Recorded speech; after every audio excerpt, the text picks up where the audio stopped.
Shocking. Trump removes his own DHS secretary. The inside story. Nobody is telling you. What if I told you that the woman who was supposed to be Donald Trump's ultimate weapon against illegal immigration just got removed by Trump himself? No scandal, no criminal charges, no protest outside the White House, just one Senate testimony, one contradiction, and one Truth Social post. Kristi Noem is gone, and Washington is still trying to process what just happened. Because the replacement Trump chose, nobody saw this coming. Let's break it all down. Segment 1. How it all started. To understand why Noem got removed, you need to understand what happened inside those Senate hearing rooms this week. 2 days, 2 hearings, and one slow-motion political collapse. Senators from both sides of the aisle took turns questioning the Homeland Security Secretary, and what the cameras captured was deeply uncomfortable for the White House. Her own party members refused to defend her publicly. Senior Republican senators questioned her competence on the record, and nobody, not even Trump's closest Senate allies, was willing to say they had full confidence in her leadership. But all of that was just background noise compared to what came next. Segment 2. The moment everything changed. $220 million. That is how much the Department of Homeland Security spent on a campaign encouraging migrants to voluntarily leave the United States. Now that number alone might raise eyebrows. But here is where the real problem began. When Noem was asked under oath about how that campaign got approved, her answer directly contradicted what President Trump had previously said about it. She suggested the president was not personally involved in authorizing it. Trump saw the testimony.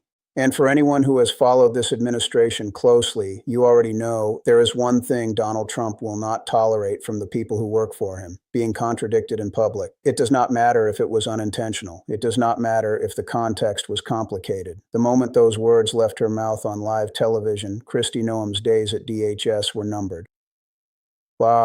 Segment 3. The announcement. The news broke the way most major Trump decisions break these days, not through a press conference, not through a formal statement from the press secretary, through a post on Truth Social. Trump thanked her. He praised the border work done under her watch, and he announced she would be moving into a newly created international security role called the Special Envoy for the Shield of the Americas. A new title, a new assignment, but a very clear message underneath all of it. She was being moved out. And the reaction inside DHS headquarters was something between shock and, for some officials, quiet relief. One person working inside the department told reporters that the departure was, in their words, long overdue. They said she was never truly qualified for the role.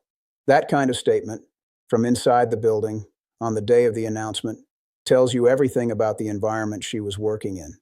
Kristi Noem becomes the first person to exit Trump's cabinet during his second term in office. Segment 4. Meet the replacement. Now here's the part of this story that nobody is really talking about enough.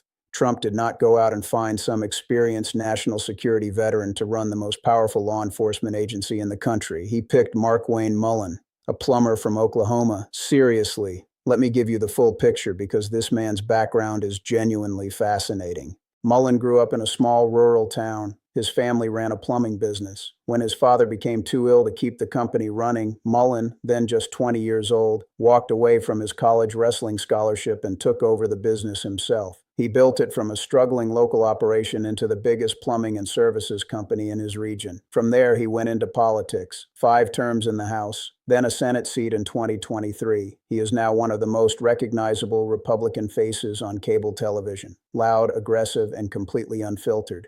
And yes, he is the senator who almost started a physical fight during a Senate committee hearing when things got heated with a union leader. Bernie Sanders literally had to intervene. But here is what makes this appointment genuinely significant beyond the headlines. Markwayne Mullin is an enrolled member of the Cherokee Nation. If confirmed as DHS Secretary, he would become the first Native American to ever lead a major presidential cabinet department in American history. That is a historic milestone, regardless of your politics. Segment 5. The political chess game. Here is where this gets complicated. Mullin does not take over immediately. His official start date at DHS is March 31st, 2026. And while he can serve in an acting capacity, while the Senate confirmation process plays out, there is a real political problem hiding inside this decision. Mullin is a sitting United States Senator from Oklahoma.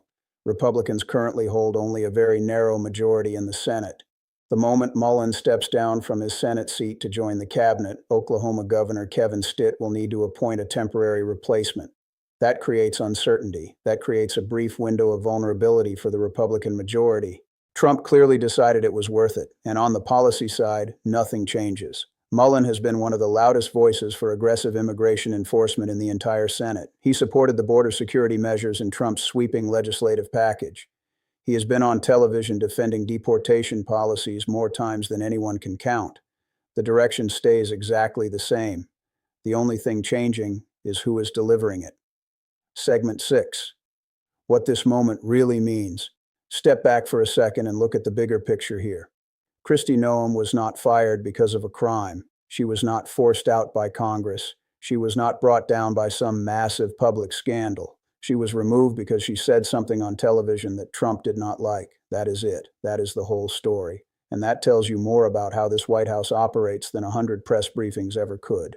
In Trump's inner circle, there is one rule above all others. You do not contradict the boss, not in private, not in public, and definitely not under oath in front of the United States Senate on live television. The moment you break that rule, the clock starts ticking. It might take days, it might take weeks, but the outcome is almost always the same. Now Markwayne Mullin steps into one of the most pressure-filled jobs in American government. He will oversee 250,000 federal employees.